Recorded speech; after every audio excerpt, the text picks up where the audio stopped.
Au dîner, le père de ma femme a lancé un sourire narquois, « Qu'est-ce que ça fait d'être utilisé? Videz votre bureau d'ici vendredi. On vous remplace. » Ma femme et tout le monde ont ri sauf moi. J'ai juste souri et dit, « Qu'est-ce que ça fait de savoir que ce remplaçant va vendre ses 80% d'actions dans votre entreprise ?» À l'instant où ces mots ont quitté ma bouche, vous connaissez cette sensation quand on s'apprête à croquer dans ce qui semble être un sandwich parfait et qu'on découvre que quelqu'un a remplacé la dinde par du carton? Oui, c'est exactement ce que j'ai ressenti ce soir-là, assis à la table en acajou ridiculement surdimensionnée de la famille Langston. Et laissez-moi vous dire que ce n'était pas n'importe quelle table. C'était le genre de meuble prétentieux qui crie, on a de l'argent, et on veut que tout le monde le sache. Ce foutu truc pourrait probablement accueillir toute la troupe d'Hamilton, orchestre compris. Mais bon, je m'avance un peu. Laissez-moi vous brosser le tableau complet de cette délicieuse réunion de famille qui allait exploser à la figure de tout le monde comme un feu d'artifice du 4 juillet défectueux. J'étais donc là, sur mon 31.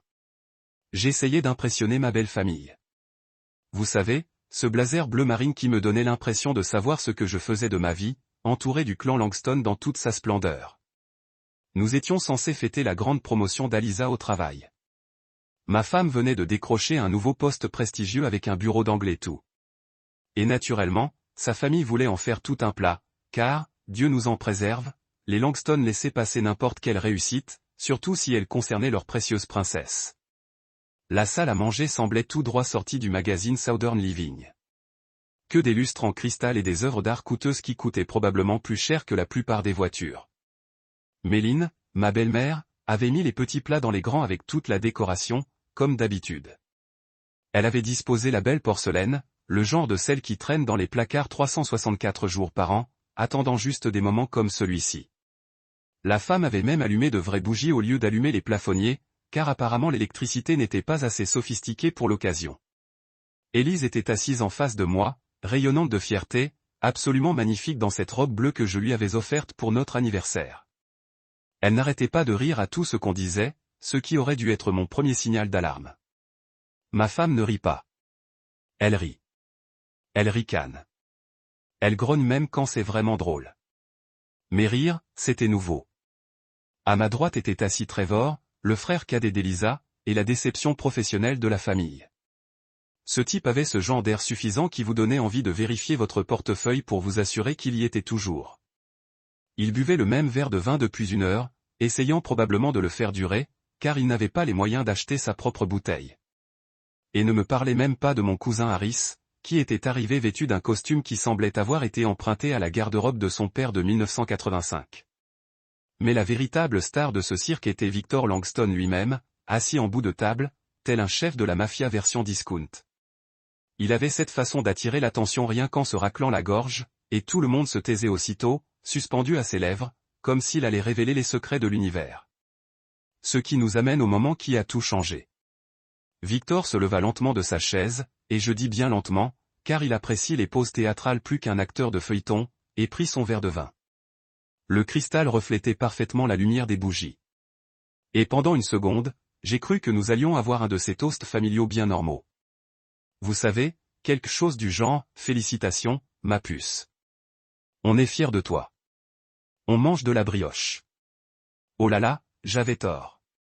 J'aimerais porter un toast, annonça Victor, et toute la table se tut.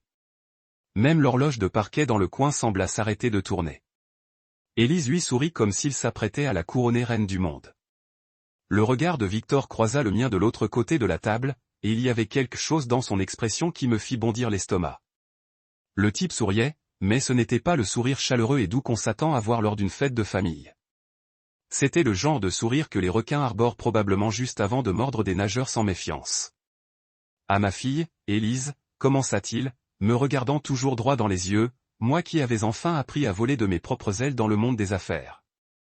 Bon, j'ai trouvé ça un peu bizarre, mais rien de bien fou pour l'instant. Puis vint le coup de grâce. Et à toi, fiston, dit Victor en levant son verre encore plus haut, presque dégoulinant de sincérité feinte. Qu'est-ce que ça fait d'être utilisé? Tu devrais probablement vider ton bureau d'ici vendredi. On te remplace. Ces mots me frappèrent comme un train de marchandises chargé de « Qu'est-ce que tu fous ?» L'espace d'un instant, je restais assis là, la fourchette à moitié portée à la bouche, me demandant si je ne l'avais pas mal compris. Peut-être avait-il dit autre chose, et mon cerveau avait-il brouillé le message comme une radio en panne. Mais soudain, les rires ont éclaté, pas seulement un petit rire poli ou un gloussement gêné. On parle de véritables tapes sur les genoux, les larmes aux yeux, de rire de tous les convives. Élise était pratiquement pliée en deux, le visage rouge de rire. Trevor se tapait le genou comme si Victor venait de débiter la chute du siècle. Même la gentille Méline se couvrait la bouche avec sa serviette, essayant d'étouffer son rire comme une écolière. Et moi, j'étais assise là, comme un cerf pris dans les phares, à regarder toute ma famille par alliance perdre la tête à cause de ce qui semblait être la blague la plus drôle qu'ils aient jamais entendue. Sauf que ce n'en était pas une. Du moins pas celle qu'ils croyaient. Voyez-vous, pendant qu'ils s'esclaffaient à mes dépens, me traitant comme un meuble de bureau à jeter à la poubelle, je faisais quelques calculs rapides dans ma tête. Le genre de calcul qui implique des pourcentages de propriété, des conventions d'actionnaires et tous ces documents juridiques ennuyeux que la plupart des gens ignorent jusqu'à ce qu'ils en aient besoin. C'est là que j'ai senti mon propre sourire se dessiner sur mon visage. Pas l'expression dévastée et humiliée à laquelle il s'attendait probablement, mais quelque chose de bien plus dangereux. Le genre de sourire qui dit, tu n'as aucune idée de ce dans quoi tu viens de mettre les pieds, mais tu vas bientôt le. Lui restait de dignité sur la possibilité qu'un juge révoque 8 ans de contrats signés et d'investissements documentés. Et il avait perdu de façon spectaculaire. La justice, il s'avère, a un sacré sens de l'humour, surtout lorsqu'il s'agit de ceux qui mordent la main qui les a littéralement nourris pendant près de 10 ans. Vous connaissez cette sensation quand on enlève enfin ces chaussures qui vous serrent les pieds depuis le début de la journée? Ce moment où l'on réalise qu'on s'était tellement habitué à l'inconfort constant qu'on avait oublié ce que c'était que de ne pas avoir mal. C'est exactement ce que j'ai ressenti lorsque la vente de l'entreprise a finalement été finalisée et que je suis reparti avec un chèque de 28,8 millions de dollars. Ma part de 80% sur les 36 millions de dollars vendus. 28,8 millions de dollars. Je le répète pour bien insister, car même 6 mois plus tard, il m'arrive encore de me pincer pour m'assurer que je ne rêve pas 28,8 millions de dollars pour 8 ans à être traité comme l'animal de compagnie de la famille, pourtant doué en maths. La première chose que j'ai faite avec cet argent, c'est de m'acheter un chalet au bord du lac Norman, en Caroline du Nord, aussi loin que possible des drames familiaux des Langston sans quitter le pays. Et quand je dis chalet, je ne parle pas d'une petite cabane rustique avec des toilettes extérieures et un poêle à bois. Je parle d'un chalet de 4 chambres et 3 salles de bain avec une cuisine gastronomique, une véranda panoramique surplombant l'eau et assez d'espace pour accueillir une petite armée si jamais j'avais envie de socialiser à nouveau, ce qui, pour être honnête, n'était pas le cas. Pas pendant un certain temps en tout cas. Après 8 ans de bruit incessant, de réunions de conseils d'administration, d'appels clients, de dîners de famille où l'on attendait de moi que je sourie et hoche la tête tout en étant systématiquement renvoyé, le silence était d'or. Fini les appels téléphoniques à 7 heures du matin de Victor me demandant de régler un problème que tout chef d'entreprise compétent aurait dû être capable de gérer lui-même. Fini les courriels marqués comme urgents qui se sont avérés être des demandes d'explication de concepts financiers de base à des adultes censés diriger une société de conseil. Fini l'Élise levant les yeux au ciel quand j'essayais de participer aux conversations sur l'entreprise que je finançais littéralement. Juste moi. Un lac rempli de poissons qui se fichaient de mon avis sur les marges bénéficiaires trimestrielles et assez d'argent pour ne plus jamais avoir à se soucier des problèmes des autres. Ce qui est drôle, quand on a soudainement plus d'argent qu'on ne sait quoi en faire, c'est qu'on commence à découvrir qui on est vraiment quand on n'essaie pas constamment de plaire aux autres. Il s'avère que j'aime peindre. Qui l'eût cru? Certainement pas moi. Jusqu'à ce que je tombe par hasard sur un magasin de fournitures d'art de la ville voisine de Davison et que je revienne avec suffisamment de pinceaux, de toiles et de peinture à l'huile pour approvisionner une petite école d'art. J'ai commencé par des paysages, car peindre des arbres et de l'eau n'était pas si difficile, n'est-ce pas? Faux. Apparemment, il y a une différence entre une tache verte en forme d'arbre et un chêne majestueux projetant ses ombres sur l'eau cristalline d'un lac. Mais voilà ce qu'il y a de beau dans le fait d'avoir assez d'argent pour ne plus jamais travailler, on peut se permettre d'être nul dans quelque chose aussi longtemps qu'il le faut pour y parvenir. J'ai donc été nul en peinture pendant environ 3 mois, produisant des toiles qui semblaient avoir été créées par un enfant daltonien de maternelle en pleine dépression. Mais petit à petit, un déclic s'est produit. Les arbres ont commencé à ressembler à de vrais arbres plutôt qu'à de la barbe à papa verte. L'eau a commencé à refléter la lumière au lieu de ressembler à du ciment bleu. Le coucher de soleil a cessé de ressembler à un cauchemar expressionniste abstrait et a commencé à capturer quelque chose qui ressemblait réellement au magnifique vu depuis ma véranda. La pêche était plus facile à apprendre, probablement parce que les poissons se moquent de la perfection de votre technique, pourvu que votre appât soit bon. Je me lève au lever du soleil et me prépare un vrai petit déjeuner. Bacon, œufs, toast, tout le tralala au lieu de prendre une barre de céréales et de courir dehors, puis de passer la matinée sur mon ponton avec une canne à pêche et absolument rien à prouver à personne. Vous voulez savoir ce que 8 ans de stress font à quelqu'un? Je n'avais pas réalisé à quel point j'étais tendu jusqu'à ce que je commence enfin à me détendre. Mes épaules, qui semblaient en permanence repliées sur mes oreilles, sont lentement redescendues à leur position normale. Les céphalées de tension que je croyais normales à l'âge adulte ont complètement disparu. J'ai commencé à dormir toute la nuit au lieu de me réveiller à 3 heures du matin avec le cerveau déjà en train de penser aux problèmes du lendemain. Pour la première fois depuis l'université, je me suis souvenu de ce que l'on ressentait en vivant, sans constamment calculer, analyser ou réparer quelque chose pour quelqu'un d'autre. L'isolement était exactement ce dont j'avais besoin, du moins pendant les premiers mois. Mais avec le temps, même l'ermite le plus déterminé finit par regretter les interactions humaines, surtout lorsqu'elles ne concernent pas des personnes qui pensent qu'on lui doit quelque chose simplement parce qu'on existe. C'est alors que j'ai commencé à connaître mes voisins, pour la plupart des retraités qui s'étaient installés au bord du lac pour la même raison que moi, le calme et la tranquillité. Il y avait Bob et Martha, un couple de septuagénaires, qui avaient construit leur maison au bord du lac 20 ans plus tôt et connaissaient chaque poisson par son nom. Il y avait Jennifer, une veuve d'une 60aine d'années qui tenait un petit atelier de poterie dans son garage et préparait le meilleur café que j'ai jamais goûté. Aucun d'eux ne connaissait mon ancienne vie, et j'aimais ça comme ça. Pour eux, j'étais juste le type du chalet qui peignait des paysages horribles et attrapait parfois du poisson. Je n'étais pas l'associé silencieux, le gendre sous-estimé, ni l'homme dont on avait systématiquement profité pendant près d'une décennie. J'étais juste moi, quelle que soit cette personne. Environ 4 mois après m'être installé dans ma nouvelle vie, j'ai reçu un appel de Margaret Chin, l'ancienne membre du conseil d'administration qui m'avait soutenu pendant tout le coup d'État. Elle avait entendu parler par le monde des affaires de ce qui était arrivé aux différents membres de la famille Langston une fois la situation retombée. Victor avait apparemment emménagé chez sa sœur en Floride, les frais d'avocat liés au procès avorté ayant quasiment anéanti ses économies. L'homme qui avait passé 8 ans à se comporter comme un roi du monde des affaires vivait désormais dans une chambre d'amis et aidait sa sœur à gérer son petit cabinet comptable. Trevor, mon ancien beau-frère et déception professionnelle, avait tenté de créer une autre entreprise technologique avec l'argent qu'il avait réussi à économiser sur son fonds fiduciaire. L'entreprise avait duré environ 6 mois avant de fermer boutique, le laissant là où il avait commencé, fauché, vivant chez ses parents et avec un bail. Eh bien, c'était l'histoire la plus intéressante de toutes. Ma future ex-femme avait apparemment décidé de se réinventer en tant qu'influenceuse sur les réseaux sociaux, publiant des citations inspirantes et des conseils professionnels sur Instagram, tout en reniant soigneusement la période de sa vie où elle n'avait plus accès à l'entreprise familiale ni au style de vie qu'elle lui procurait. Sa bio la mentionnait toujours PDG de Langston Dynamics, ce qui aurait été hilarant si ce n'était pas aussi pathétique. Elle a environ 15 000 abonnés, m'a confié Margaret avec un amusement à peine dissimulé. La plupart de ses publications obtiennent une 50aine de likes, dont la moitié proviennent probablement de robots. J'ai ressenti quelque chose qui n'était ni de la pitié, ni de la satisfaction non plus. Plutôt le genre de curiosité détachée qu'on éprouve en lisant des articles sur des inconnus dans le journal. Ces personnes qui m'avaient autrefois semblé si importantes, si centrales dans mon quotidien, étaient devenues des personnages de l'histoire de quelqu'un d'autre.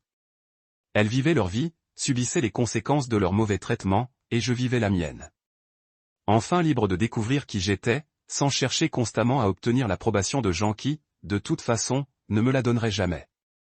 Les papiers du divorce sont arrivés un mardi, déposés dans ma boîte aux lettres au bord du lac comme n'importe quel autre courrier. 8 ans de mariage, officiellement dissous d'un trait de plume. Élise a gardé la maison en ville, celle que j'avais payée avec ma prime à la signature de mon premier emploi, et j'ai conservé ma liberté. Le meilleur échange que j'ai jamais fait. Vous savez ce qui est drôle quand on devient le méchant dans l'histoire de quelqu'un d'autre? Au bout d'un moment, les gens commencent à vous poser des questions, comme si vous étiez une sorte de génie maléfique qui a tout planifié depuis le début, plutôt qu'un type qui en a finalement eu assez d'être traité comme un meuble et qui a décidé de rappeler à tout le monde que les meubles ne possèdent généralement pas 80% de l'entreprise. Ça arrive environ une fois par mois maintenant. Je vais à la quincaillerie pour acheter des fournitures pour un projet quelconque au chalet, ou au restaurant du coin pour commander ce que Bob appelle les meilleures crêpes de Caroline du Nord. Et quelqu'un me reconnaîtra. Dans les petites villes, les nouvelles se répandent vite, surtout quand il s'agit de quelqu'un qui était marié à une femme qui passe maintenant son temps à poster des citations inspirantes sur Instagram tout en prétendant diriger une entreprise qui n'existe plus. La conversation commence toujours de la même façon. Il s'approche de moi avec ce regard qu'on a quand on veut poser une question croustillante, mais qu'on ne sait pas vraiment si c'est nécessaire. Comme s'ils essayaient de savoir si je suis le genre de personne qui va les frapper parce qu'ils sont curieux ou leur offrir une bière et leur raconter toute l'histoire. N'es-tu pas le genre de personne qu'ils commencent puis s'arrêtent comme s'ils ne savaient pas comment terminer leur phrase sans avoir l'air de demander des ragots? Et je leur donne toujours la même réponse, avec ce sourire qui dit que j'ai accepté d'être le méchant de ce conte de fées. Ouais, je dis généralement ça en continuant ce que je faisais, comme si la conversation ne m'intéressait plus particulièrement. Je suis celui qui a rappelé à ses beaux-parents que traiter les gens comme des moins que rien n'est sans conséquence. C'est là qu'ils se rapprochent, car tout le monde adore les histoires de riches qui se font punir, surtout quand il s'agit de drames familiaux et d'argent suffisant pour faire la une des journaux locaux. Mais qu'avez-vous ressenti? Ils posent toujours la question, et on voit bien qu'ils s'attendent à une réaction dramatique. Peut-être pensent-ils que je vais craquer et avouer que la vengeance est vaine, ou me lancer dans un discours sur le fait que l'argent ne fait pas le bonheur, ou admettre que je regrette d'avoir détruit le précieux héritage de la famille Langston. Désolé de vous décevoir, mais ce n'est pas ainsi que l'histoire se termine. Qu'avez-vous ressenti lorsqu'ils se sont moqués de vous? L'inconnu curieux insistera, espérant probablement des larmes, de la colère ou une sorte de dépression nerveuse qui donnerait lieu à une meilleure narration lors de leur prochain dîner. Et c'est là que je leur donne la réponse qui les fait généralement reculer un peu, car ce n'est pas ce qu'ils s'attendent à entendre de quelqu'un qui est censé être soit une victime, soit un monstre, selon la version qu'ils ont entendue. Ils ne se moquaient pas de moi. Je dirais plutôt ma voix calme comme un matin d'été au bord du lac. Ils se moquaient d'un homme qu'ils ne connaissaient pas, car c'est bien la vérité. Pendant 8 ans, la famille Langston a cru savoir exactement qui j'étais. Ils ont vu un homme discret, qui signait des chèques, réglait des problèmes et ne se plaignait jamais quand d'autres s'attribuaient le mérite de son travail. Ils ont vu quelqu'un qui était reconnaissant d'être inclus dans leur petite dynastie. Quelqu'un qui comprenait sa place dans la hiérarchie et se contentait d'y rester.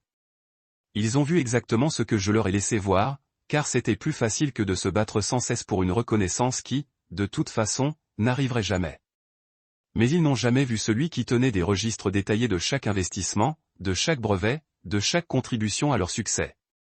Ils n'ont jamais vu l'homme qui accumulait discrètement assez de pouvoir pour contrôler leur monde entier. Ils n'ont jamais vu quelqu'un parfaitement capable de jouer sur le long terme et de remporter une victoire éclatante. Ils pensaient me connaître, mais ils ne connaissaient que la version de moi qui leur convenait. Et maintenant, ils me connaissent enfin. Car quand l'inutile s'en va, parfois tout l'empire disparaît avec lui. Parfois, le type discret dans son coin se révèle être le fondement sur lequel tout le reste a été construit. Et lorsqu'il décide qu'il en a assez d'être piétiné, toute la maison s'écroule. Le plus drôle, c'est que je n'avais pas l'intention de détruire leur vie. J'avais l'intention de construire quelque chose, de contribuer à quelque chose, de faire partie de quelque chose de plus grand que moi.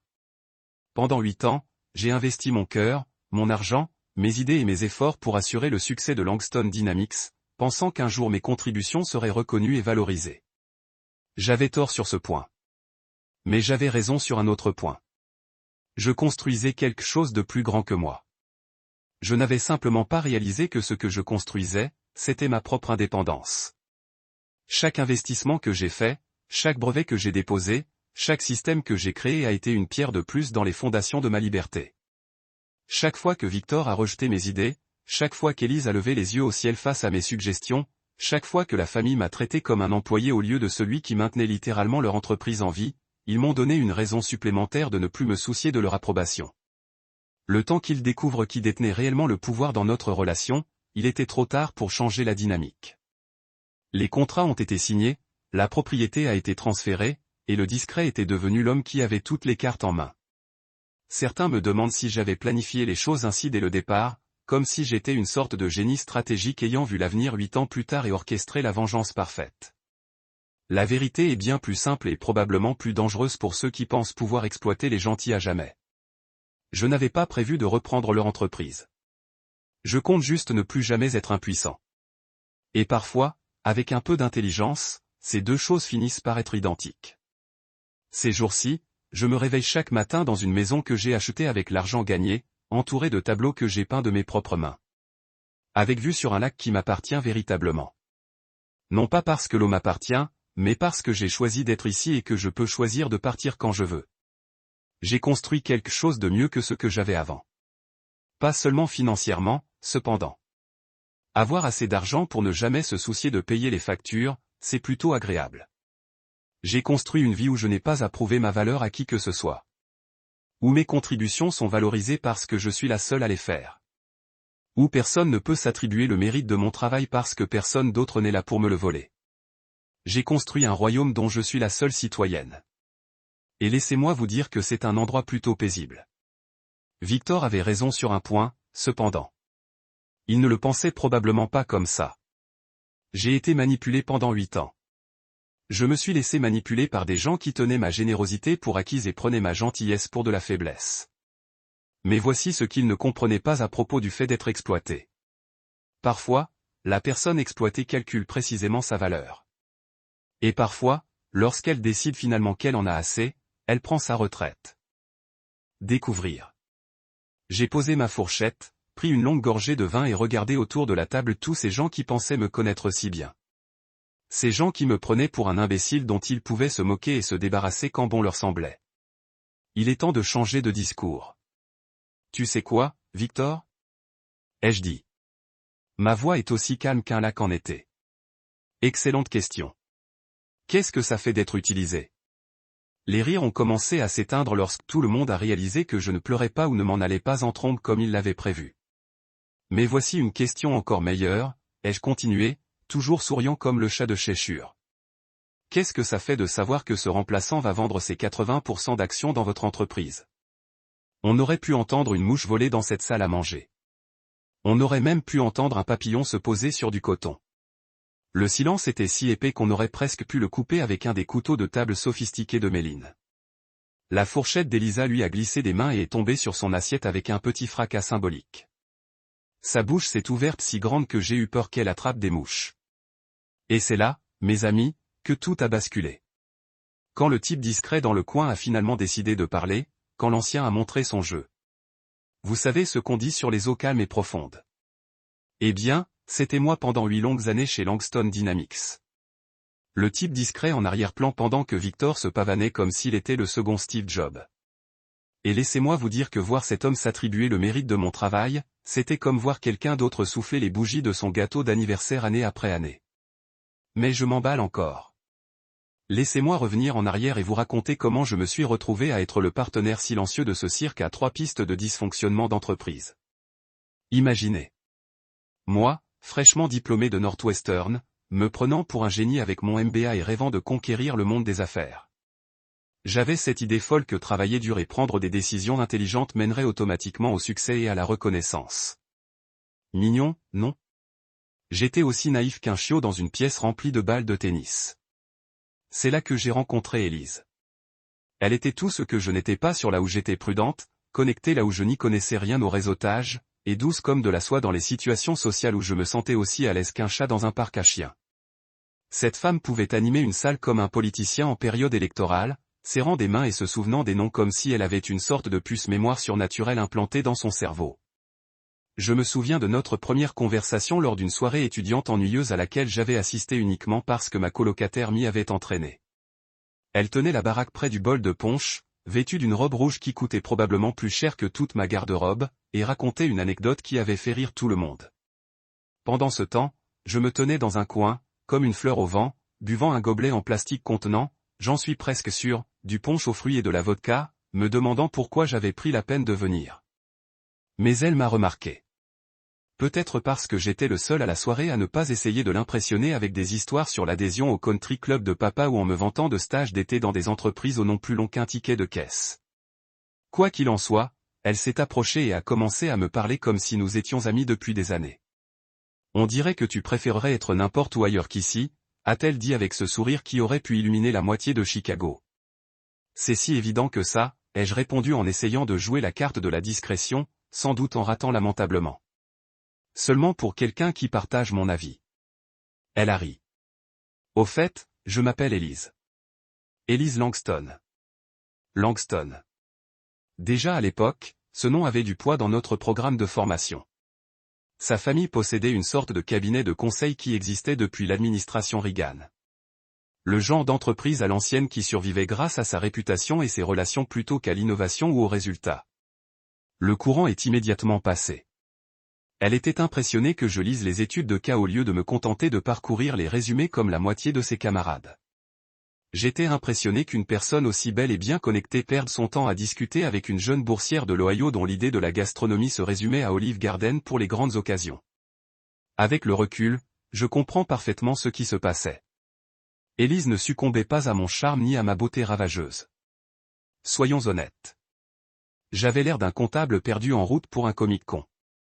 Non, elle succombait à mon potentiel, à ma motivation, à ma volonté de travailler 80 jours par semaine sans rechigner. À mon dévouement total et absolu pour faire de tout ce que j'entreprends un succès. En d'autres termes, elle voyait un bourreau de travail auquel elle pouvait s'accrocher. Mais à l'époque, je pensais que c'était l'amour. Franchement, écris de la poésie là-dessus. L'amour, celui qui te pousse à faire des bêtises comme investir toutes tes économies dans l'entreprise familiale de ta copine sans trop te poser de questions sur les détails. Quand Élise m'a présenté à sa famille, j'ai eu l'impression d'être invité à rejoindre un club exclusif dont j'ignorais que je ne pouvais pas payer les frais d'adhésion. Victor Langston était une figure hors du commun qui imposait le respect rien qu'en entrant dans une pièce. Cet homme avait de la prestance. Je lui accorde ça.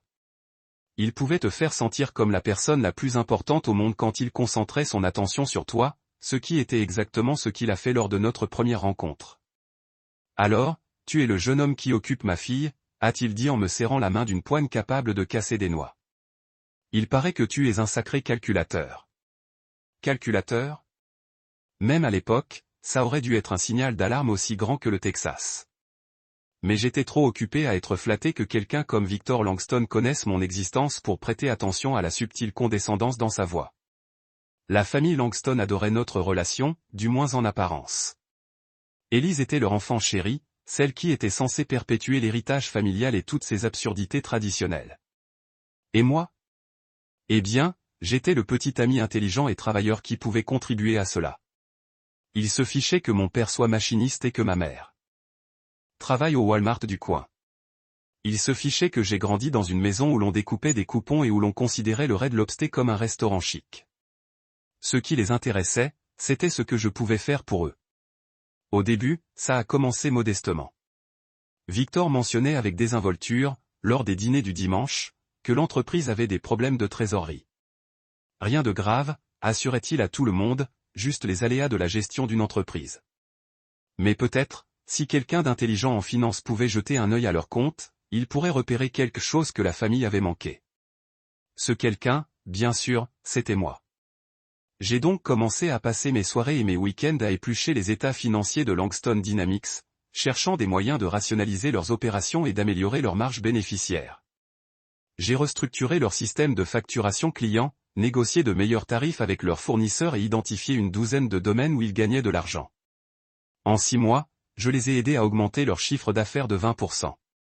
Victor a été tellement impressionné qu'il m'a proposé une petite participation dans l'entreprise. Seulement 30%. Il m'a dit, rien de trop fou, juste assez pour me donner un coup de pouce. J'aurais dû m'y attendre lorsque Victor a eu besoin de plus de capitaux l'année suivante. L'entreprise croissait plus vite que son infrastructure ne pouvait le supporter, et ils avaient besoin de liquidités pour embaucher du personnel et moderniser leur système. Se sont-ils adressés à une banque pour obtenir un prêt commercial comme tout le monde ? Bien sûr que non. Ils sont venus me voir, moi, leur expert financier, avec une nouvelle opportunité d'augmenter ma participation. 51% me semblait raisonnable à l'époque. Après tout, je dirigeais pratiquement la moitié de l'entreprise, me démenant comme un dingue pendant que Victor jouait au golf avec des clients potentiels, et qu'Élise souriait aux revues spécialisées. Je me suis dit qu'il était juste que ma participation reflète ma contribution réelle au succès de l'entreprise. Lorsque la troisième crise financière a éclaté, je possédais 80% de Langston Dynamics. 80% d'une entreprise que tout le monde croyait encore contrôlée par Victor. 80% d'une entreprise où j'avais ma signature sur chaque décision importante, chaque contrat réussi, chaque trimestre rentable. Mais ai-je exigé une reconnaissance ? Ai-je insisté pour que mon nom figure sur le papier à en tête de l'entreprise ou soit cité dans les publications spécialisées ? Absolument pas. J'ai juste continué à travailler, à construire, à faire bien paraître les autres tout en restant dans l'ombre, tel un fantôme du monde des affaires, parce que c'est ce que font les bons partenaires, non. C'est ce que font les maris aimants pour leurs femmes et leurs familles. On sacrifie son ego pour le bien commun. On laisse les autres s'en attribuer le mérite tant que tout le monde réussit. Quelle connerie! Pendant 8 ans, j'ai vu Victor se pavaner dans les conférences sectorielles comme un génie des affaires, donnant des interviews sur ses stratégies de gestion innovantes et le redressement remarquable de son entreprise. 8 ans à regarder Élise poser pour des photos et recevoir des prix pour des réalisations que j'avais rendues possibles.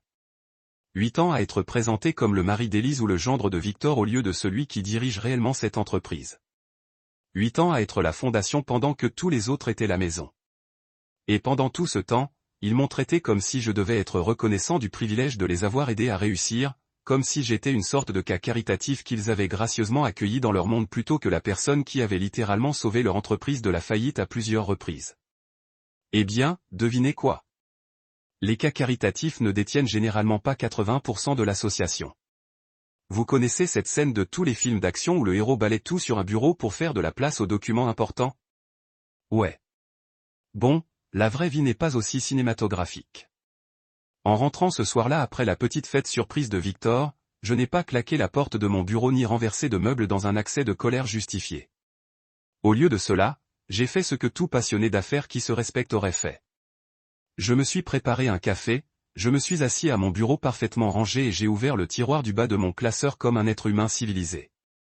Mais laissez-moi vous dire que ce tiroir avait plus de pouvoir qu'un code de lancement nucléaire. Mon bureau à domicile n'avait rien d'extraordinaire, juste une chambre d'amis aménagée avec des meubles IKEA que j'avais montés moi-même, car payer quelqu'un pour le faire me semblait un gaspillage d'argent. Les murs étaient couverts de mes diplômes et de quelques posters de motivation qu'Élise m'avait offerts pour Noël un an, pensant probablement qu'il m'inspirerait à travailler encore plus dur pour sa famille. Il y en avait un qui disait, le succès, c'est 99% de transpiration et 1% d'inspiration. Ce qui semblait assez ironique maintenant, vu la quantité de transpiration que j'avais consacrée à faire briller les autres. Le classeur en lui-même n'avait rien d'extraordinaire, juste une monstruosité métallique standard à 4 tiroirs, dans cette jolie teinte beige qui évoque les soldes d'un catalogue de fournitures de bureau. Mais dans ce tiroir du bas se trouvaient 8 années de ma vie, méticuleusement organisées et documentées comme si je dirigeais le Pentagone au lieu d'essayer de suivre mes transactions avec la belle famille la plus ingrate du monde. Voyez-vous, voilà le problème avec le fait d'être marié à quelqu'un dont la famille vous traite comme un distributeur automatique ambulant. On apprend vite à conserver les reçus. Non pas parce qu'on prépare une vengeance élaborée dès le premier jour, mais parce qu'on n'est pas complètement stupide, malgré ce que certains pourraient penser après quelques verres de vin lors des dîners de famille. J'ai sorti le premier dossier en papier craft, intitulé « Investissement initial 2016 » de mon écriture soignée de comptable. À l'intérieur se trouvaient les copies de tous les chèques que j'avais émis pour renflouer Langston Dynamics lors de sa première crise de trésorerie. Des relevés bancaires attestaient du transfert de 400 000 $ de mon compte d'épargne personnelle, l'argent que j'avais amassé grâce à ma prime à la signature, l'héritage de ma grand-mère et environ 3 ans de ma vie, soit un mois pour constituer mon fonds d'urgence de 100 000 $. Pour mettre les choses en perspective, c'était plus que ce que la plupart des gens gagnent en 10 ans. Et je l'avais confié à Victor comme si j'achetais une belle voiture, au lieu de sauver son entreprise de la faillite. Le plus beau, c'est qu'il avait agi comme s'il me rendait service en me laissant investir dans sa valeur sûre. Voyez ça comme une opportunité de faire vraiment partie de la famille, avait-il dit avec son sourire de charlatan. Partenaire en affaires, partenaire dans la vie, partenaire, mon cul. Le deuxième dossier était encore plus épais. Investissement pandémie 2020. Vous vous souvenez quand la Covid a frappé et que tous les entrepreneurs américains se sont mis à courir comme des fous pour trouver comment maintenir leur entreprise à flot? Eh bien, pendant que la plupart des gens accumulaient du papier toilette et apprenaient à faire du pain au levain, je faisais un autre chèque sur le compte bancaire de la famille Langston. Cette fois, il s'agissait de 250 000 $ pour conserver leur précieux trésor. Avec ce que je croyais être un véritable désespoir à l'époque, fiston, on est vraiment dans le pétrin. Si on n'obtient pas d'injection de capitaux dans les 2 prochaines semaines, on va devoir licencier. Je déteste demander, mais tu es le seul à connaître suffisamment le secteur pour savoir que c'est un investissement solide. Un investissement solide, non.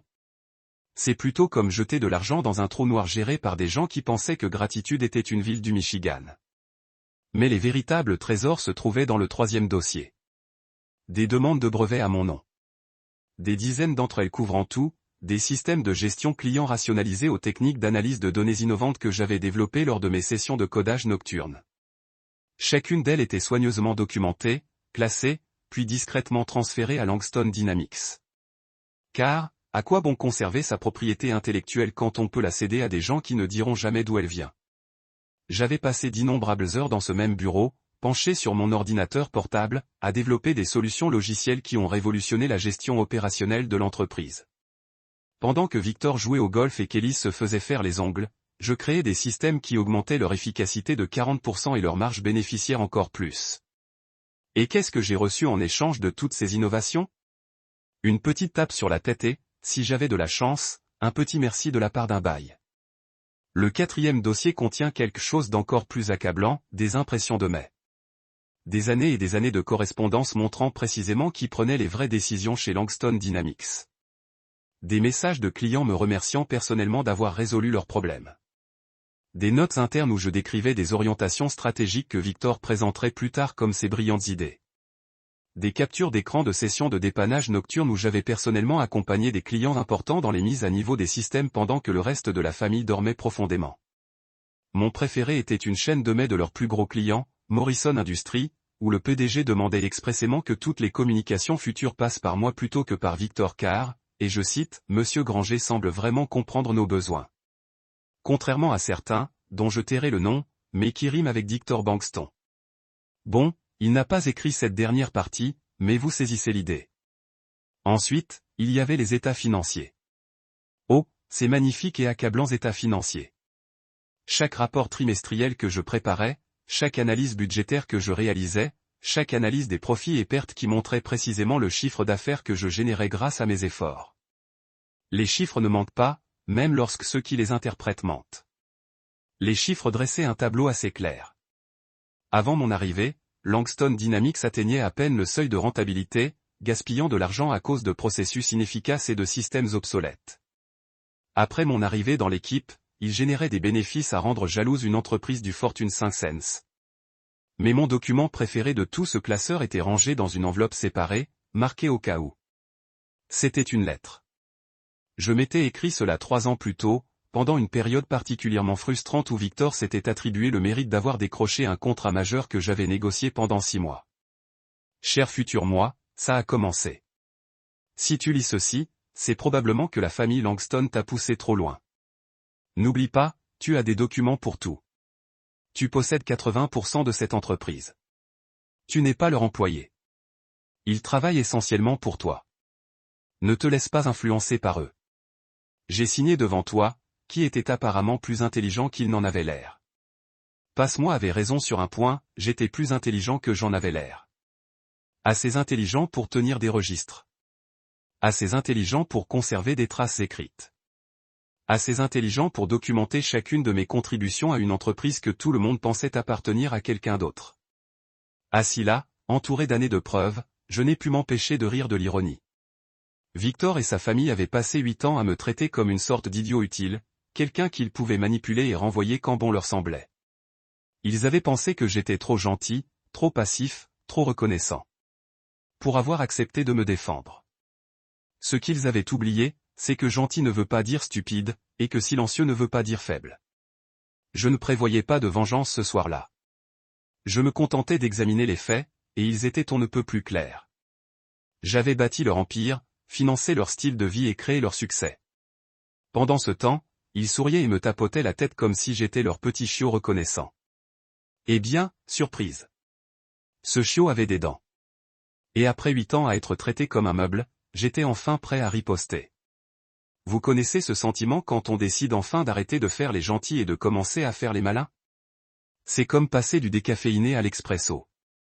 Soudain, tout devient limpide, et on se demande pourquoi on a fonctionné au ralenti pendant si longtemps. C'est exactement ce que j'ai ressenti le lendemain matin en me réveillant et en décidant qu'il était temps de mettre fin à toute cette mascarade. Je n'ai même pas pris la peine de consulter mes emails professionnels sur mon téléphone pendant que j'étais encore au lit. Parce que franchement, je m'en fichais complètement de ce genre de crise. Victor avait besoin de moi pour résoudre mon problème aujourd'hui. À la place, je me suis préparé un vrai petit déjeuner. Et je dis bien un vrai petit déjeuner, avec de vrais œufs. Et du bacon, au lieu de ma routine habituelle, barre de céréales et jogging. Je me suis installé à ma table de cuisine avec mon ordinateur portable et une tasse de café fumant à faire tourner les têtes. Première chose à faire, fini les emails professionnels. Je me suis connecté une dernière fois au système de l'entreprise et j'ai systématiquement révoqué mon accès à tout. Compte de messagerie, serveur de fichiers, base de données clients, système financier, tout. Clic, clic, clic. Au revoir. C'était comme une opération de chirurgie numérique sur ma propre existence professionnelle. Et laissez-moi vous dire que c'était absolument thérapeutique. Le téléphone de l'entreprise était le suivant. Je trimballais ce satané truc depuis 8 ans comme une sorte de laisse électronique.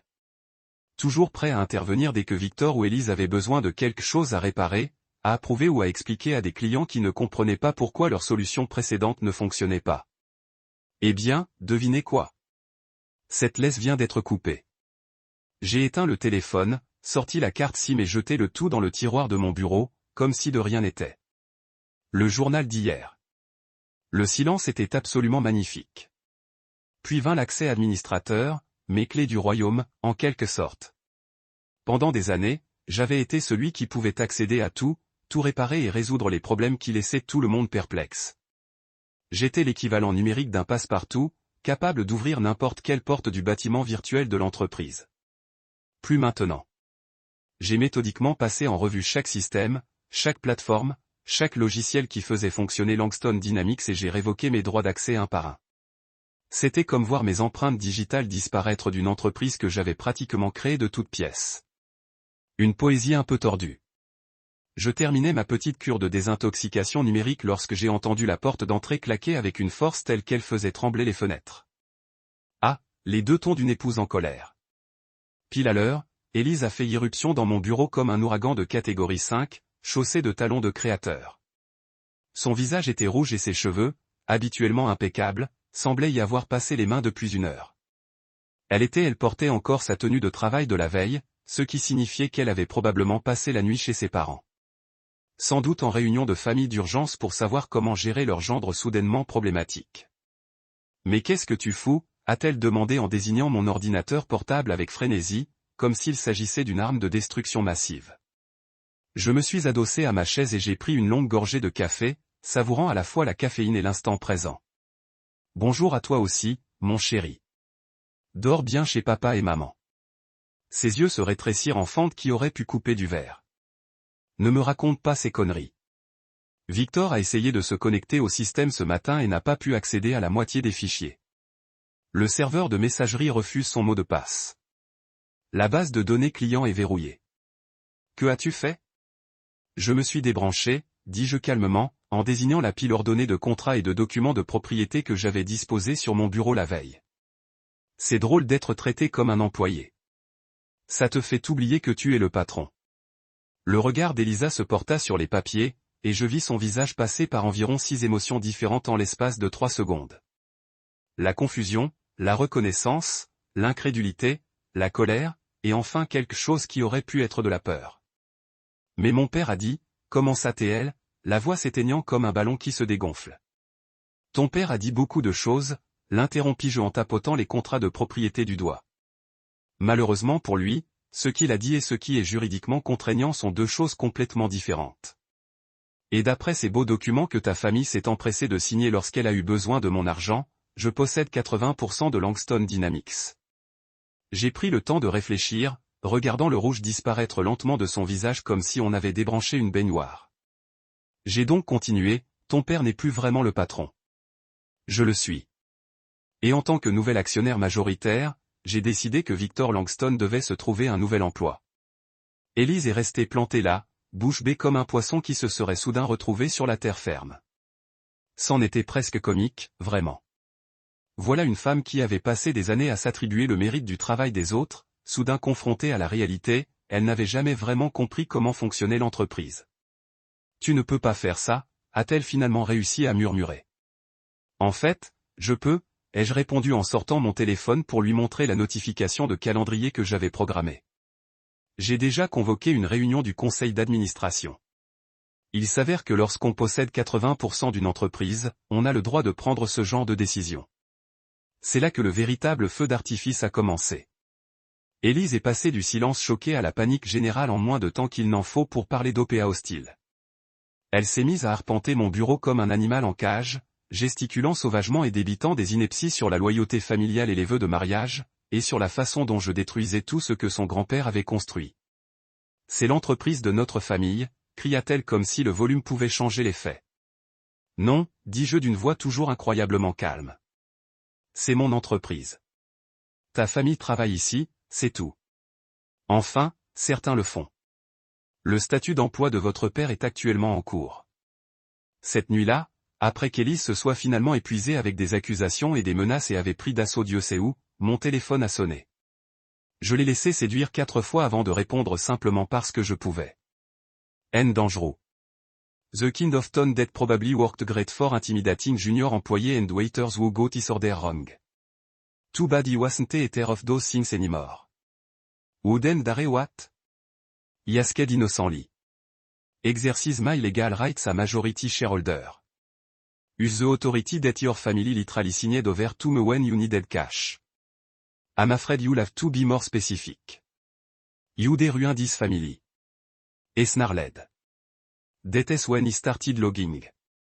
Note Apolline Chuclor à rire nerveux, mais un rire du ventre plein à foie qui sonnait légèrement désarticulé. Parce que vraiment, l'ironie était tout simplement trop parfaite. Permettez-moi de faire tout droit. Dis-je quand j'ai finalement repris mon souffle. Vous passez 8 ans à me traiter comme de l'aide embauchée, à rejeter mes contributions, et hier soir, vous m'avez littéralement appelé utilisé devant toute votre famille. Vous avez tous ri de l'idée de me remplacer comme si j'étais un équipement de bureau brisé. Et maintenant vous êtes inquiets pour moi en ruinant la famille. J'ai fait une pause pour les faits que vous avez oubliés que vous avez ridiculisés. Sachez à quoi ressemblait. Soudain, vous pouvez voir à travers toutes les astuces bon marché et les façades peintes qui vous ont déjà trompé. C'est exactement ce qui s'est passé lorsque j'ai décidé de regarder vraiment les chiffres, les faits froids et durs qui ne mentent pas, ne l'embellissent pas, et sûr que l'enfer ne rit pas des dîners de famille. Je répandais tout sur ma table de salle à manger comme si je me produisais une sorte d'autopsie financière. Relevés bancaires, chèques annulés, dossiers d'investissement, dépôts de brevets, tous les 9 yards de documentation qui racontaient la vraie histoire de qui a construit quoi et quand. Et permettez-moi de vous dire que cette histoire était très différente du conte de fées que la famille de Langston se racontait depuis 8 ans. Commençons par le Big Kahuna. Ce premier renflouement en 2018 pour $100 000. Pour mettre cela en perspective pour quiconque n'a jamais eu à écrire un chèque aussi grand, c'est plus d'argent que la plupart des gens dans l'ensemble de leur compte d'épargne. C'est une belle maison dans certaines régions du pays ou une voiture vraiment belle ou environ 4 ans de frais de scolarité dans une école décente. Mais moi, je l'ai remis à Victor comme si j'achetais des produits d'épicerie parce que sa précieuse entreprise familiale tournait plus vite que l'eau dans une baignoire. L'homme dirigeait Langston Dynamics comme s'il s'agissait d'une sorte d'organisation caritative, dépensant de l'argent pour des meubles de bureau fantaisie et des divertissements clients tout en ignorant complètement les petits détails comme les marges bénéficiaires et l'efficacité opérationnelle. Nous avons juste besoin d'un petit financement de pont, m'a-t-il dit, assis dans mon salon avec son chapeau dans ses mains et sa fierté est temporairement vérifiée à la porte. Juste quelque chose pour nous faire passer ce patch approximatif jusqu'à ce que nous puissions restructurer notre clientèle. Le financement des ponts comme son entreprise était une sorte de projet d'infrastructure au lieu d'un navire à naufrage qui avait besoin d'une refonte complète de haut en bas. Mais voici le botteur. Dans les 6 mois suivant mon investissement, Langston Dynamics n'était pas seulement à nouveau solvable, mais elle était en fait rentable. C'est drôle comment cela s'est produit à peu près au même moment où j'ai commencé à mettre en œuvre de nouveaux systèmes et à rationaliser leurs opérations. Pure coïncidence, j'en suis sûr. Puis est venu le deuxième tour pendant la pandémie. $250 000 supplémentaires lorsque le CO a frappé le monde des affaires comme un météore frappant les dinosaures.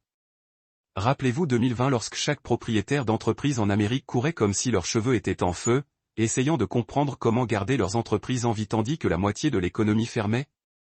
La plupart des cabinets de conseil coupaient du personnel, réduisaient les frais généraux et se réduisaient essentiellement pour résister à la tempête. Mais pas le Langston. Oh non, ils avaient un meilleur plan. Appeler leur guichet automatique résident et demander un autre retrait. C'est différent, Victor m'avait assuré lors de cet appel téléphonique mémorable. Il ne s'agit pas d'une mauvaise gestion ou de conditions de marché. Il s'agit d'une crise mondiale. Personne n'aurait pu prédire cela, non? Parce qu'une pandémie mondiale était en quelque sorte moins prévisible que l'incapacité complète de Victor à gérer une entreprise sans mon soutien à la vie financière constante. Mais le vrai coup de pied dans les dents est venu quand j'ai commencé à passer par les dépôts de brevets.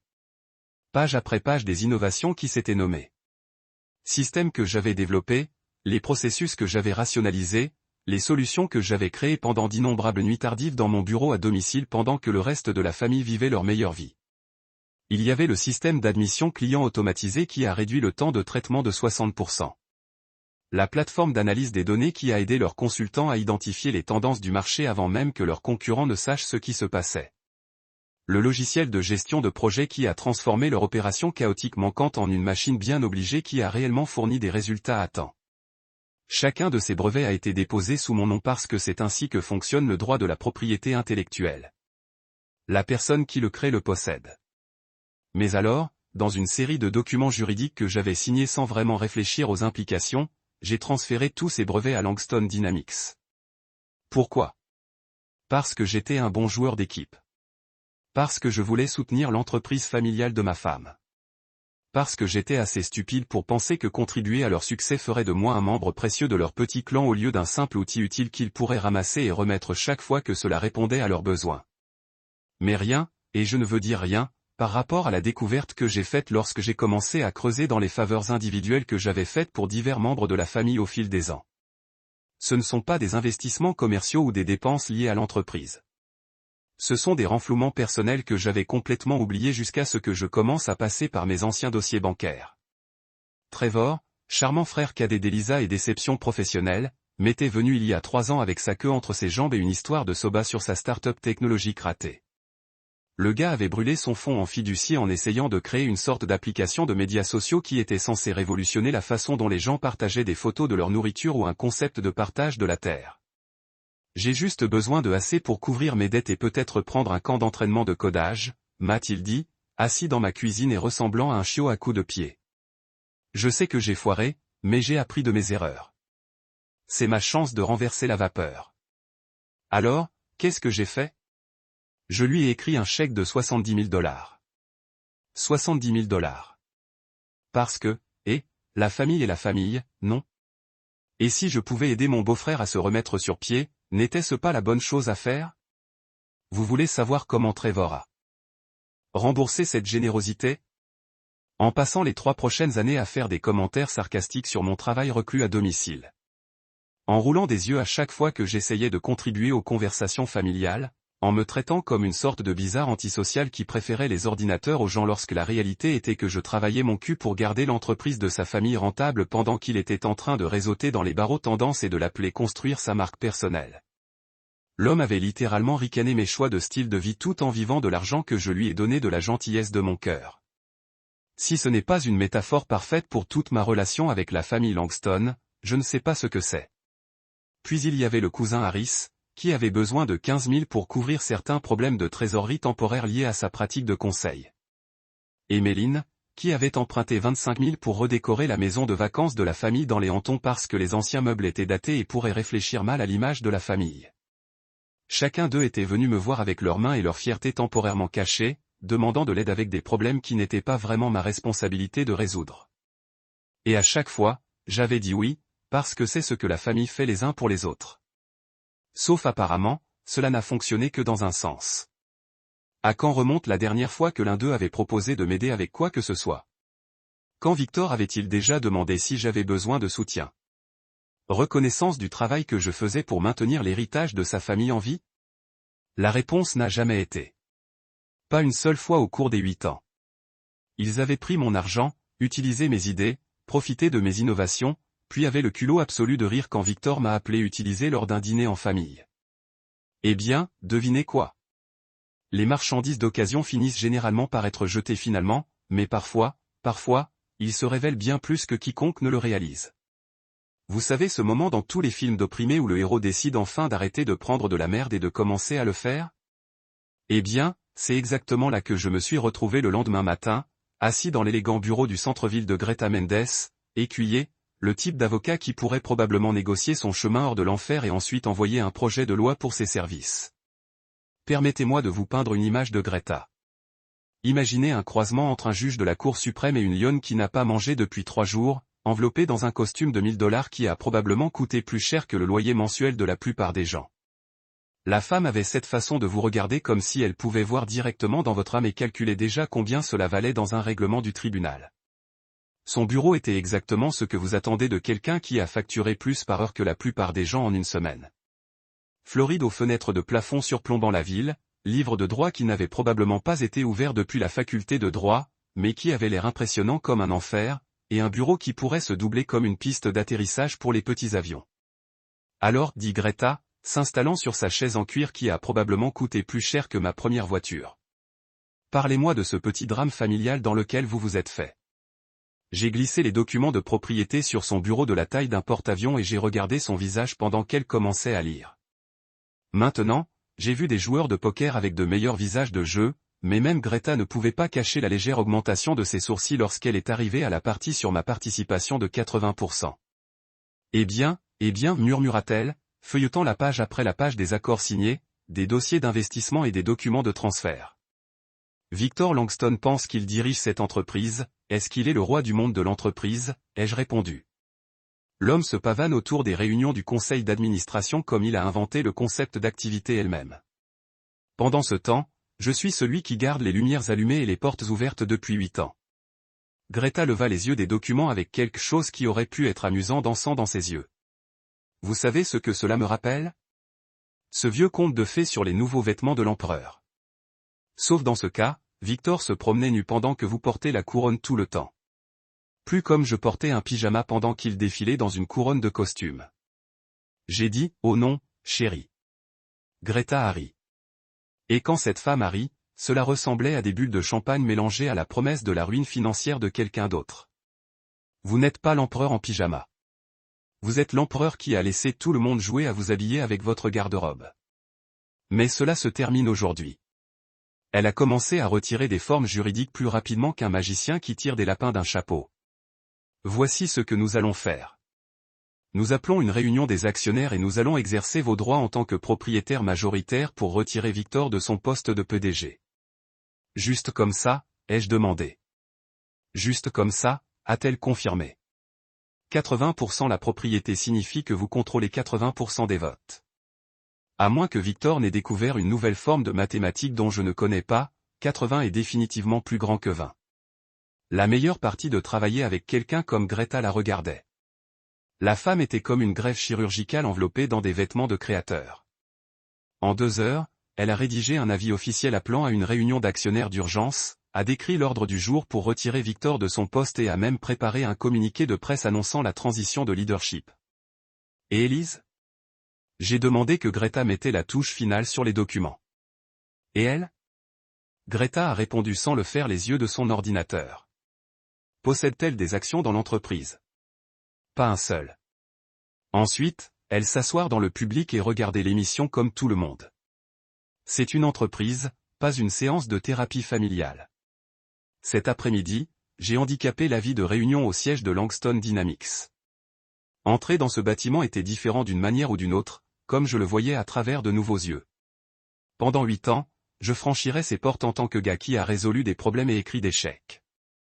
Aujourd'hui, je me promenais en tant que gars qui possédait le bâtiment. La réceptionniste, une jeune femme douce nommée Sarah qui avait toujours été gentille avec moi, avait l'air confuse quand je lui ai demandé de m'assurer que Victor avait personnellement les limites. Dois-je lui dire de quoi il s'agit, elle a demandé. Il va le comprendre, ai-je répondu avec un sourire qui avait probablement l'air plus prédateur que rassurant. Les mots rapidement dans les immeubles de bureaux, surtout lorsque ce mot implique un drame d'entreprise potentiel. Au moment où je suis rentré à la maison ce soir-là, mon téléphone bourdonnait d'appels de membres du conseil d'administration qui avaient apparemment entendu des rumeurs sur la prochaine réunion. Le premier était Margaret Chin, le membre du conseil d'administration le plus long de la société et quelqu'un qui m'avait toujours traité avec respect, même lorsque la famille de Langston ne l'a pas fait. Est-ce vrai? Demanda-t-elle sans se soucier de plaisanterie. Vous appelez vraiment le renvoi de Victor? C'est vrai, j'ai confirmé. La réunion est prévue pour ce vendredi à 10 heures à peu près à l'heure, a déclaré Margaret. Et je pouvais pratiquement l'entendre sourire par téléphone. Cet homme s'attaque au travail des autres depuis des années. La moitié de la planche s'est demandé quand vous alliez enfin intensifier et prendre le contrôle. Ensuite, Robert Sterling, un cadre à la retraite qui a rejoint le conseil d'administration 3 ans plus tôt et n'avait jamais été particulièrement impressionné par le style de leadership de Victor. Je vais être honnête avec toi, a déclaré Robert. La plupart d'entre nous attendaient cette journée. Victor est un gars assez décent pour jouer au golf et SCH smoothing lors d'événements caritatifs, mais à gérer une entreprise moderne. Il est à peu près aussi qualifié que mon Golden Retriever. Jeudi soir, j'avais entendu chaque membre du conseil d'administration, à l'exception des 2 que Victor avait personnellement nommés, son ancien copain de collège Frank et son beau-frère James. Même ils semblaient vaciller, probablement parce qu'ils avaient passé suffisamment de temps dans l'entreprise pour réaliser qui était réellement responsable de son succès. La partie la plus drôle a été de regarder la rapidité avec laquelle les attitudes des gens ont changé une fois que Word est sorti que j'affirmais mes droits de propriété. Soudain, tout le monde voulait être mon meilleur ami. Les mêmes dirigeants qui reconnaissaient à peine ma présence lors de réunions appelaient à offrir leur soutien et à exprimer leur enthousiasme pour un nouveau leadership. C'était comme regarder les rats abandonner un navire qui coule, sauf dans ce cas, ils abandonnaient le navire pour nager vers le gars qui l'avait gardé à flot tout le temps. Cette nuit-là, Élise est finalement rentrée à la maison. Elle séjournait chez ses parents depuis 3 jours, ayant probablement des séances de stratégie d'urgence sur la façon de gérer leur gendre soudainement problématique. Quand elle a franchi la porte d'entrée, elle avait l'air d'avoir vieilli environ 5 ans en l'espace d'une semaine. Les membres du conseil d'administration vous soutiennent tous, a-t-elle déclaré sans préambule, s'effondrer sur la chaise de salon comme un ballon dégonflé. Des gens intelligents, j'ai répondu du canapé, ne prenant pas la peine de rechercher le livre que je lisais. Cela va détruire ma famille. Votre famille s'est détruite au moment où ils ont décidé de me traiter comme de l'aide embauchée au lieu de la personne qui gardait littéralement leur entreprise en vie. Elle était silencieuse pendant un long moment. Et quand elle a finalement parlé, sa voix était si petite. Je me suis presque senti désolé pour elle. Presque. Que se passe-t-il maintenant? J'ai fermé mon livre et je l'ai regardé directement pour la première fois depuis qu'elle était entrée. Maintenant, nous découvrons à quoi c'est vraiment lorsque la personne avec le pouvoir décide de l'utiliser. Vendredi allait être très intéressant en effet.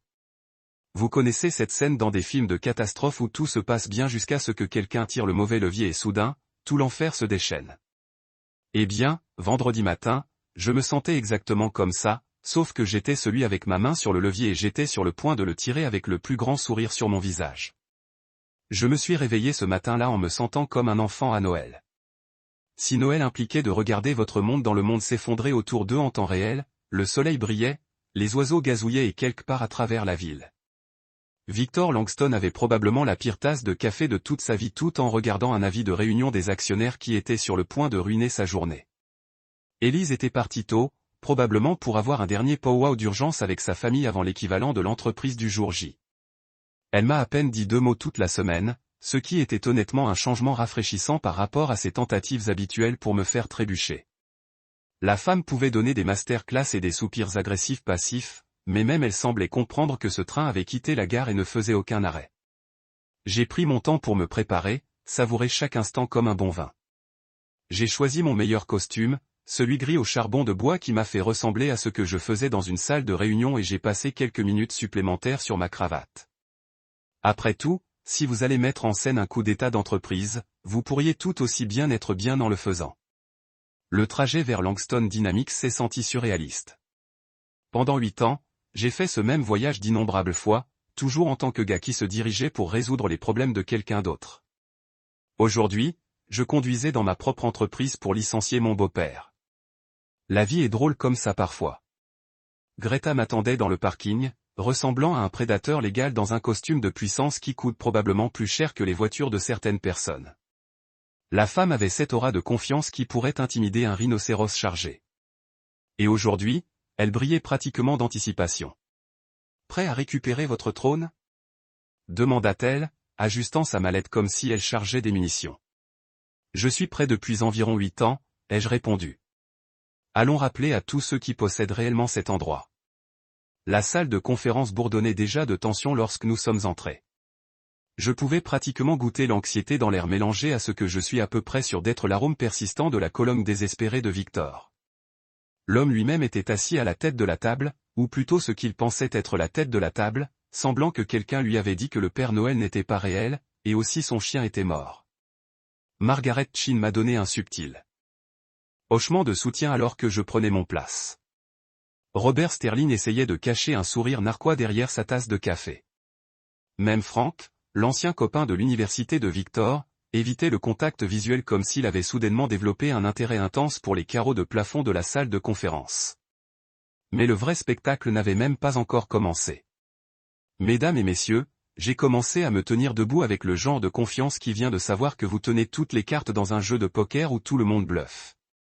Merci d'avoir assisté à cette réunion des actionnaires d'urgence. J'appelle un vote sans confiance dans notre PDG actuel, Victor Langston. Vous auriez pu entendre une épingle tomber dans cette pièce. En fait, vous auriez probablement pu entendre un papillon atterrir sur du coton. Le silence était si complet, c'était presque physique. Le visage de Victor a traversé environ 6 couleurs différentes, s'installant quelque part entre violet et ce que je ne peux décrire que comme un événement cardiaque imminent en rouge. Sa bouche s'ouvrit et se ferma comme un poisson qui s'était soudainement retrouvé dans un désert. Vous ne pouvez pas faire ça, a-t-il finalement réussi à se promener. En fait, dit Greta, s'élevant de son siège comme un ange vengeant à Armani. Il le peut absolument. Et selon les statuts d'entreprise que vous avez signés il y a 8 ans, un actionnaire majoritaire peut appeler à tout moment la suppression des dirigeants exécutifs. C'est alors qu'Élise a fait sa grande entrée, éclatant à travers les portes de la salle de conférence comme si elle jouait dans sa propre émission de télévision dramatique. La femme avait l'air d'avoir pleuré, son maquillage légèrement maculé et ses cheveux généralement parfaits montrant des signes de ce qui ne pouvait être décrit que comme un style panique. C'est faux, a-t-elle crié, ayant apparemment décidé que le volume pourrait en quelque sorte changer les lois de la gouvernance d'entreprise. Vous détruisez tout ce que mon grand-père a construit.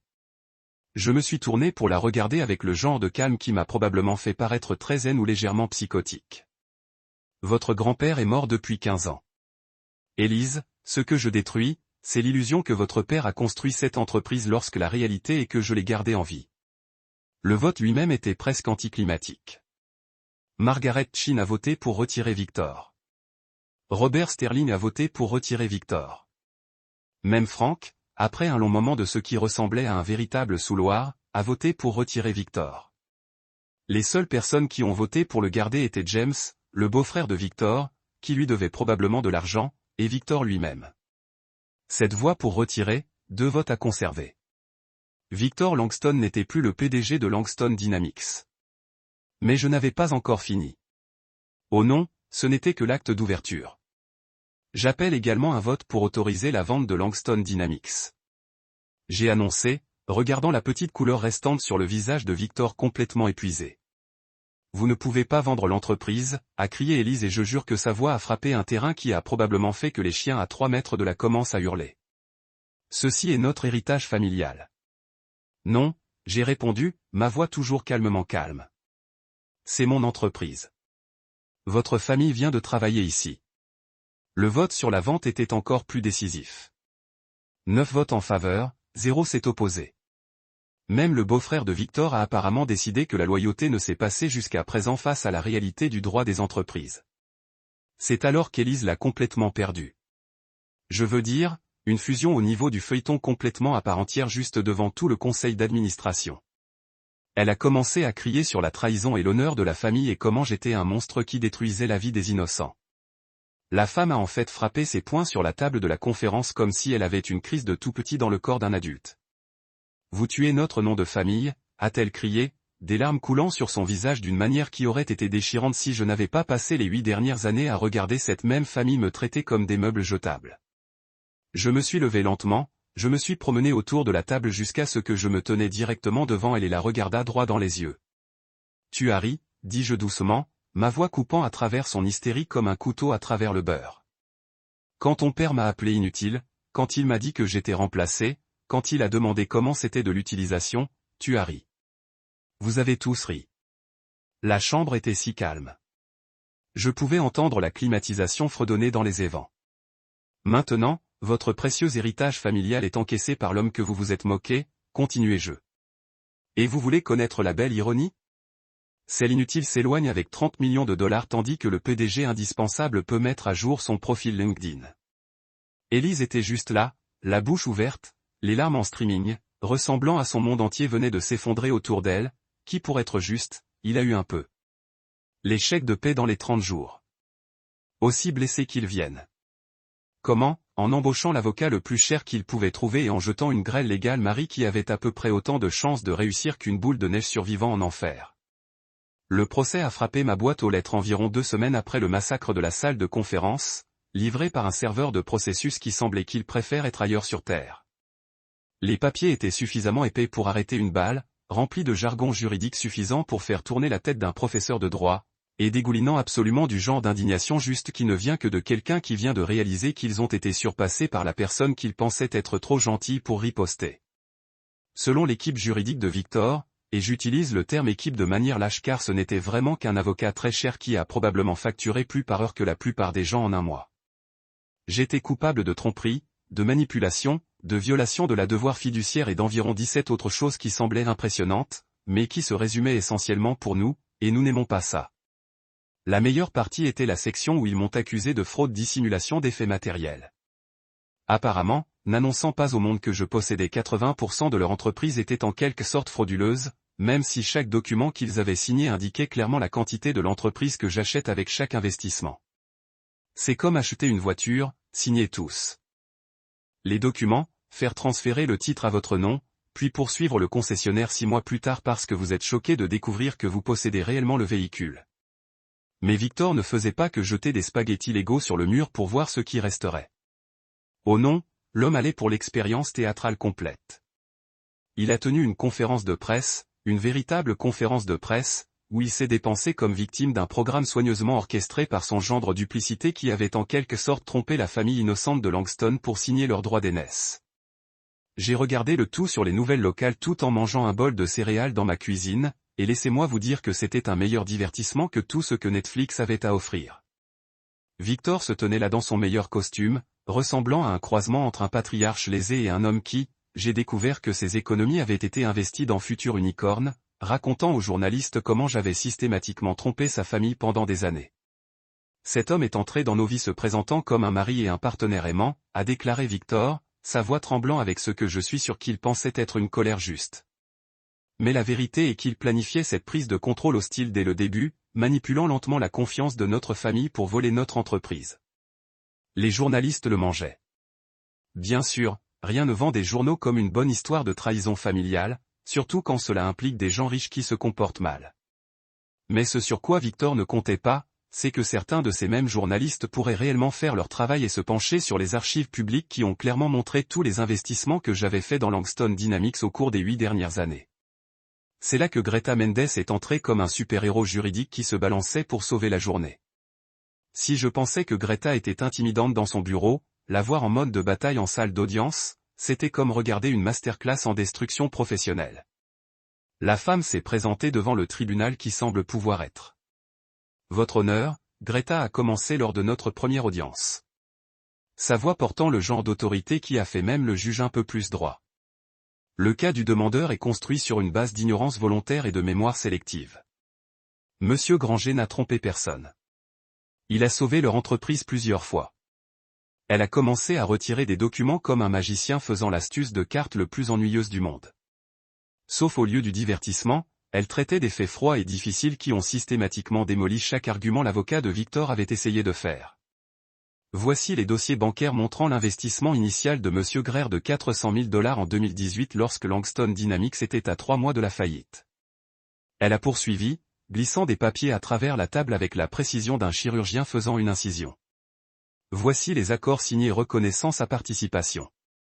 Voici les demandes de brevets déposées sous son nom puis transférées à la société. L'avocat de Victor, un gars du nom de Harrison Webb, qui semblait être sorti d'un le magazine de mode masculin et probablement chargé en conséquence, a tenté d'interrompre avec des bêtises sur une influence indue et une pression familiale. Greta l'a arrêté plus vite qu'un videur à l'heure de clôture.